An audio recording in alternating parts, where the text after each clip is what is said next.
Okay, alright. Welcome back to my YouTube channel. I'm Monday's Vlog. Ito, talagang napakainit mga kaibigan nitong ating tatalakayin. Usapang politiko muna tayo. Talagang itong Mayor Fritz at Henry Teves, mainit na magtutunggali, mainit na maglalaban sa pagka-congressman. Naku po. Laman nun ang video na yan mga kaibigan, ang ating tatalakayin. At kung bago pa lang po kayo sa aking maliit pa na YouTube channel, inaanyayahan ko po kayo, please subscribe. Sabay-sabay po nating i-like ang video na ito kung nagustuhan nyo po. Ako po'y muling nakikiusap mga kaibigan, kung pwede lang ho, patapusin po nating panoorin ang kabuuan ng vlog na ito. At sa ganun po, lubos nating maunawaan. Eto na, samahan nyo ako mga kaibigan. No, so mukhang kung magkaka-special election, talagang baka magiging face-off between Mayor Fritz ng Seattle at saka si Henry Teves ng Bayawan. Kaya nga dito sa distrito ni dating Congressman Arnie Teves, asahan natin na maging napakainit ng eleksyon para barangay kapitan.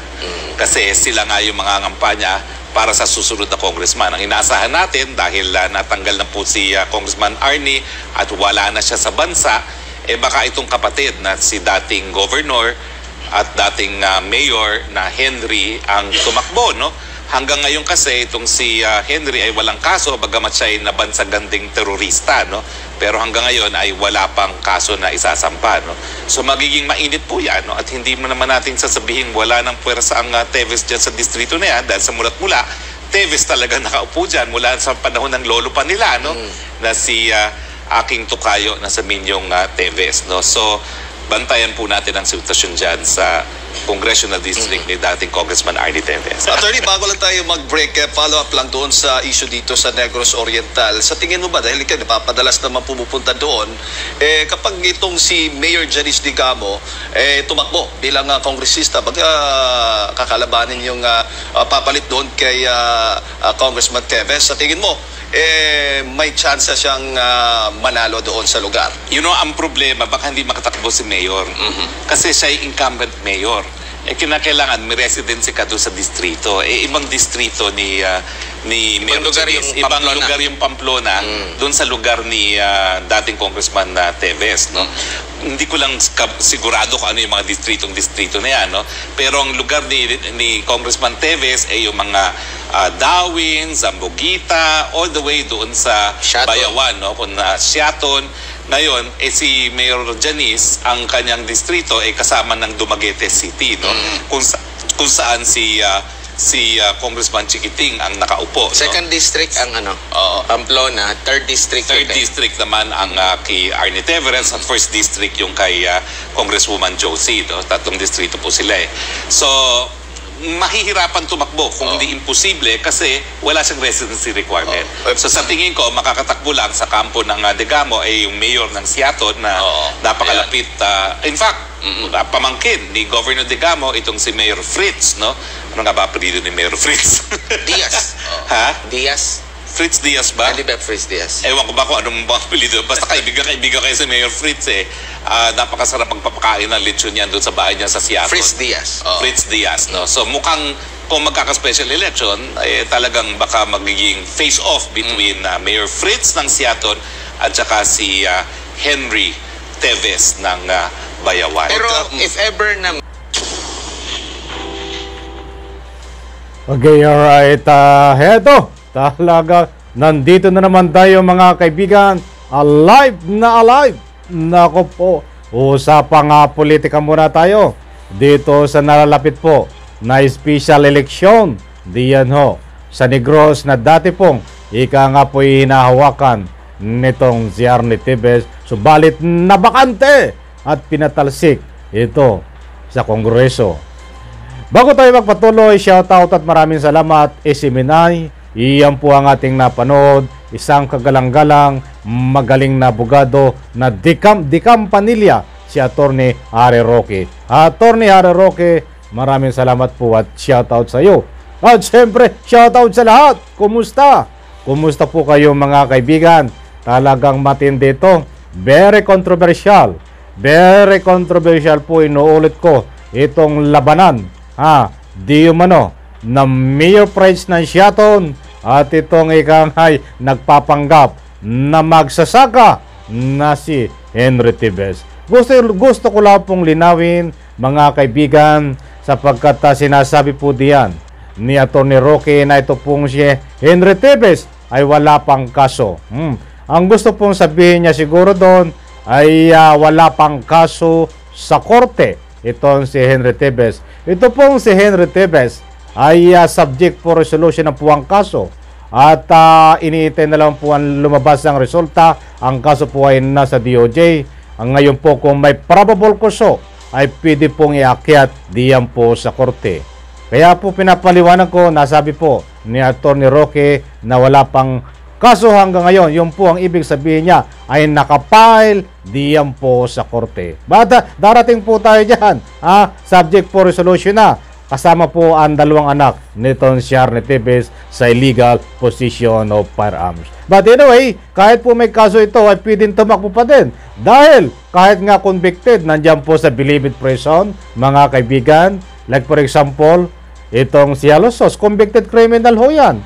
Ay nakatakbo pa rin po bilang isang congressman. Kaya't mga kaibigan, masakit man tanggapin, ay malaya po itong makakatakbo. Itong si Henry Tibes bilang isang congressman. Kaya lang doon sa nga po, pag tinama, ano ang gagawin nito? Sapagkat ito po ay kulungan din ng bagsak.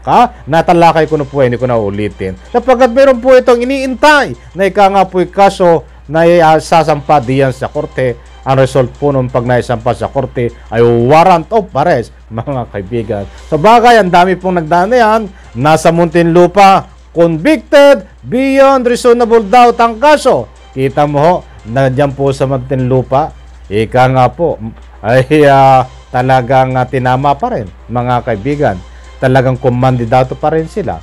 Nasabihin ko lang po, sapagkat alam ko ho, ang itatanong po ng taong bayan dito sa pagtakbo ni Henry Tibes ay bakit tatakbo? Ay nadeklara na po na isang terorista.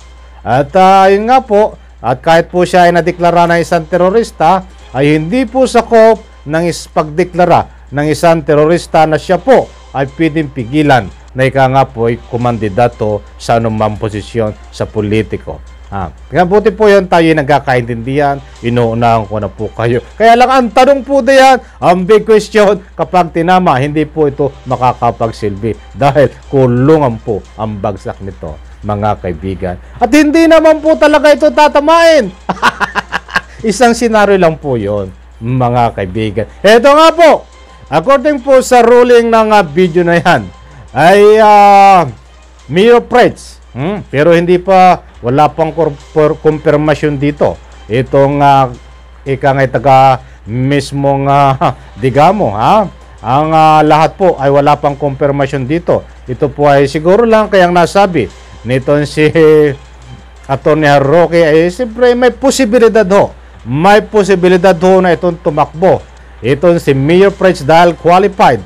Unang-una, siya po ay nag-i-stay doon. Nga po sa 3rd District. Resident po siya ng 3rd District. Kaya nga po malaki po ang posibilidad nito na tumakbo bilang isang congressman. Diyan po sa pinagsisilbihan dati. Bakit nabanggit kong pinagsisilbihan? Hindi naman nagsisilbi. Nga ito ginamit ang kapangyarihan dati. Inabuso ang kapangyarihan na kunwari ay nagsisilbi bilang isang congressman. Itong si Henry Tibes noon diyan sa kanyang distrito. Datapuat na patalsik nga po diyan sa kongreso. At ito nga po't mainit na sinabi din at binitawan nitong si Atty. Harry Roque na walang iba na posibleng makatunggalin ito mga kalaban. Itong si Pride Henry Tibes na ngayon po ay diniklara na isang terorista. Nako, wala pong imposible. Pwede naman tumakbo kahit lahat din yan, di ba? Kahit yung mga kamag-anak ng Tibes, ng anak, pwedeng tumakbo, mga kaibigan. Subalit sa panahon po ngayon, ay kahit anong gawin nila, hindi naman po tayo. Ika nga'y minamaliit natin ang mga tibes, sapagkat yan po ay panahon pa ng mga lolo nga, ay nandiyan na nakapisto, mga kaibigan. At ilang dekada naghahari, ay buti po yung mga lolo niyan, maganda ang pamamalakad. Ayon po sa ating mga nakikita na resulta ng pamamalakad ngayon ng bagong henerasyon, ay nako po, inabuso ang kapangyarihan. Datapwat ngayon, kahit anong gawin nilang tumakbo, ay alam po ng taong bayan na ika nga po'y tahimik lang yan. Pero alam po ng taong bayan, ng ating mga kabayan diyan sa Negros, na alam po nila ang isusulat sa baluta ay ang hindi po ang pangalan Tibes, mga kaibigan. Wag lang po magkaroon dito na ika nga po'y pananakot. Wag lang pong gamitin dito ang dahas. Lumaban lang po ng parehas itong Tibes dito kay Mio Freds.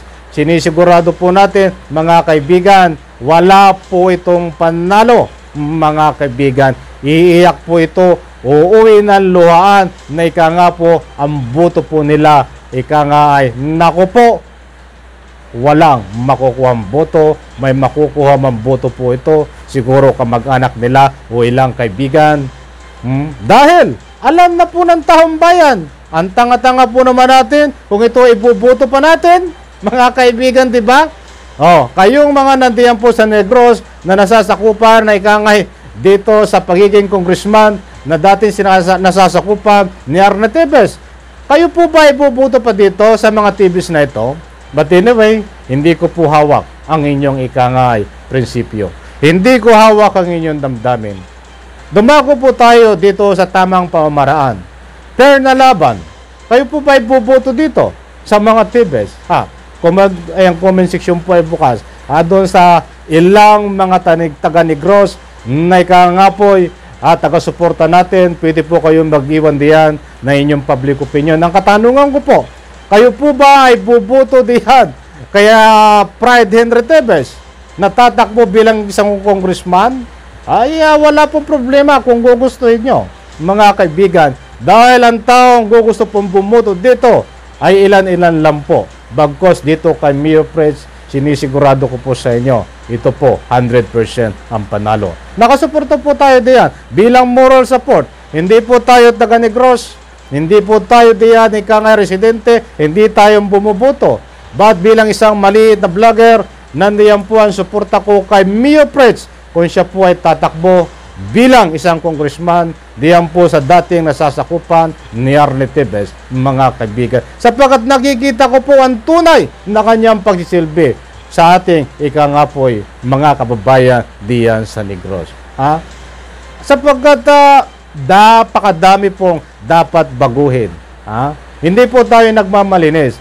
According sa mga salaysay ng ating mga kababayan, lalong-lalo na ang mga mahihirap, lalong-lalo na ang mga magsasaka na diyan po nakatira sa Negros na nasasakupan na naging biktima ni Arne Tibes.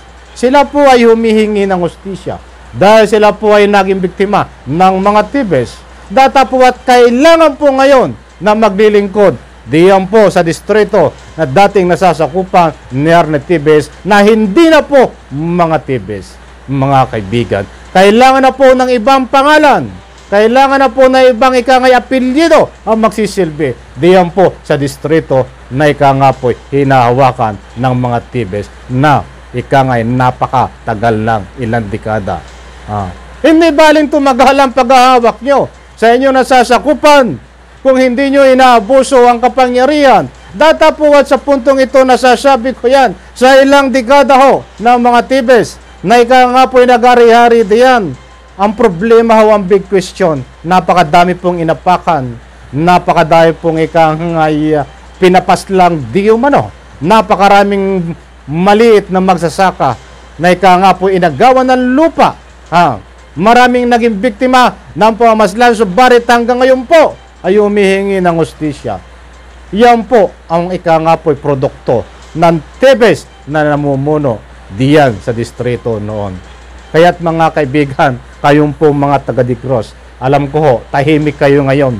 Tahimik kayo dahil nandiyan pa rin ho ang inyong takot, dahil nandiyan pa ang mga galamayan ng mga Tibes. But alam ko, matatalino po kayo. Kahit po kayo tahimik at hindi nagsasalita ngayon.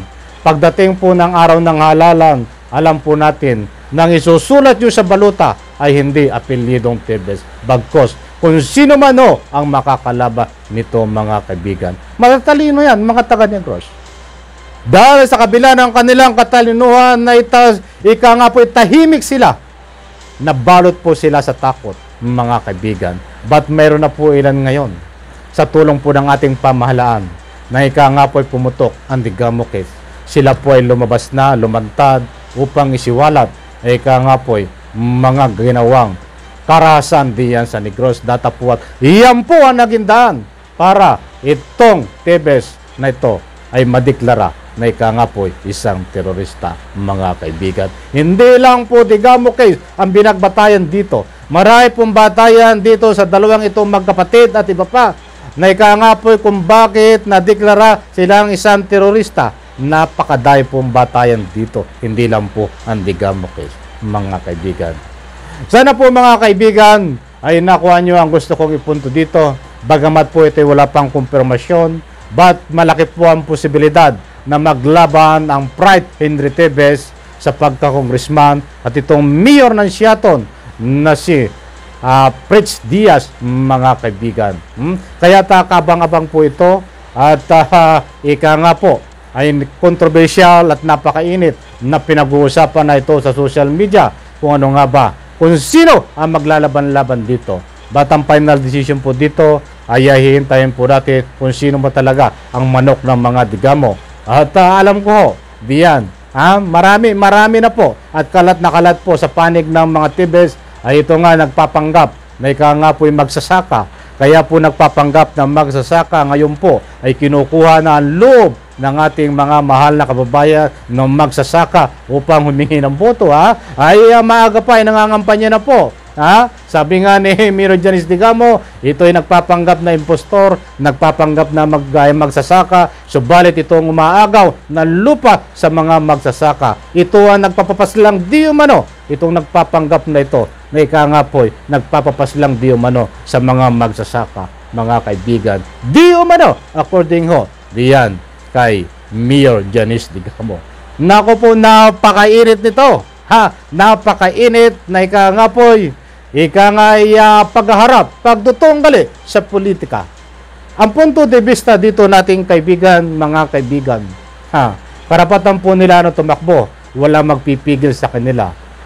Karapatan po nilang ika nga tumakbo sa anumang posisyon.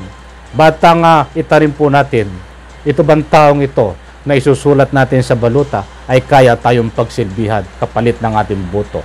Ito bang taong ito na isusulat natin sa baluta ay hindi tayo aalipin, hindi tayo aapakan, yuyurakan ang ating pagkatao katulad ng naranasan natin sa mga Tevez noon, itong mga taga-Negros, mga kaibigan. Dapat itanong po natin yan, mga kaibigan. Kung gusto nyo po ng pagbabago, kung gusto nyo pong hindi makaranas ng karahasan diyan sa Negros, katulad ng nararanasan nyo noon, ibahin po natin ang isulat sa baluta.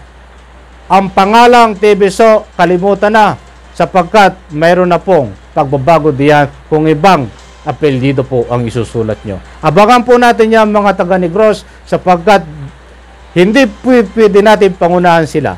Ito po ay isang senaryo na ika nga po sinabi ni Atty. Harry Roque na pwedeng mangyari. Kung maglalaban man ho ang Tevez at Mayor Pritz, sigurado tayo at suportahan natin ito. Si Mayor Pritz, mananalo po ito. Dumaan lang po. Sika nga sa tama at pantay. Walang takutan, mga kaibigan. Sports, mga kaibigan, sa larangan ng politika.